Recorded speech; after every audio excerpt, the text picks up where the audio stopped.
Mr. Chand, as the government's think tank, I mean, how do you see this whole question of absorptive capacity, given the fact that obviously from the government's and from the budget side, the push is towards capital expenditure in the hope that private sector investment would be crowding in, but that's not really happening, is it? You see, the budget and other policies of the government do not talk only of resource allocation. There is lot of talk of ease of doing business. There is lot of talk of reforms in governance. When ease in business happens, reform in governance happens, and when we are able to address the issues raised by court, which are becoming obstacle in the way of several investment, you just find that the absorptive capacity improves considerably. So you find in the budget that it took cognizance of those aspects, absorptive capacity, and there is attention paid to those kind of things. I see that one of the reasons for unexpected, but some people feel unexpected allocation for capital outlay is that sometimes you have to derive changes in a particular direction. So as many analysts have already mentioned that this budget, you see the signal of making India Viksit Bharat, you see signal of doing things in Amrit Kal.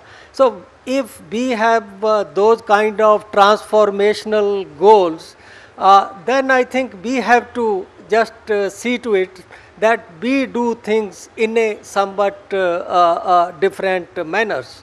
So I would say that this is a bold decision of the government that it talk of complementarity between public outlay and private outlay. And we have seen in many sectors that when private sector capital formation happen, you find there is a big increase in the private sector capital investment also.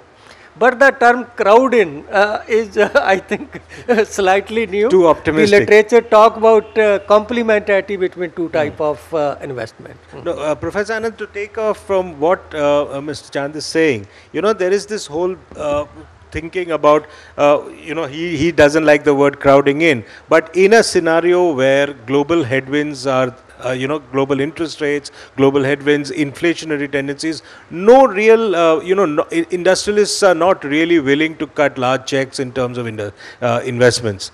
Do you think the expectation of private sector really coming in and following this large capex investment is going to happen?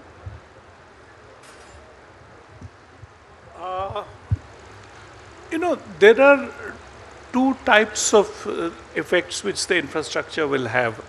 Private sector investment, and particularly large ticket investment, is not so easy to predict.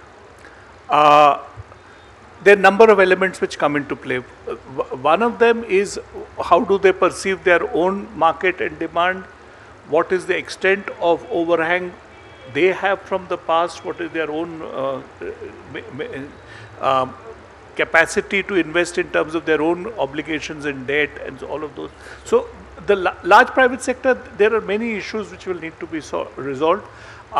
There are some signals that some of them have started thinking of big ticket projects. Some of them are facing capacity constraints, so they will probably start taking up investments. But there is also another level at which investment and activity picks up. One of the things which has happened is the improvement in infrastructure, both road and rail, creates a lot of complementary activity in the small and now these in terms of cumulative effect, we don't really capture it very well in the data, and sometimes the figures are shown up with a lag.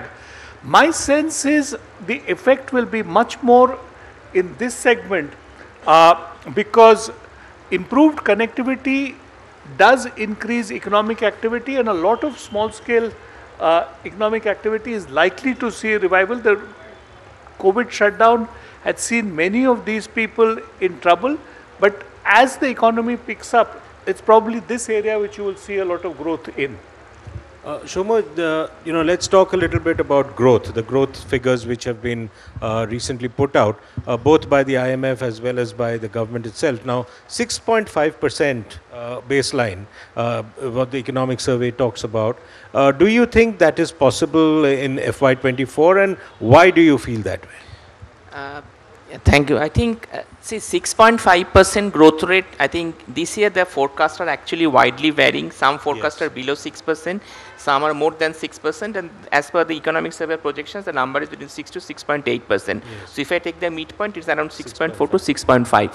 See, the reason why I'm a little optimistic about growth this time, and there could be a positive surprise.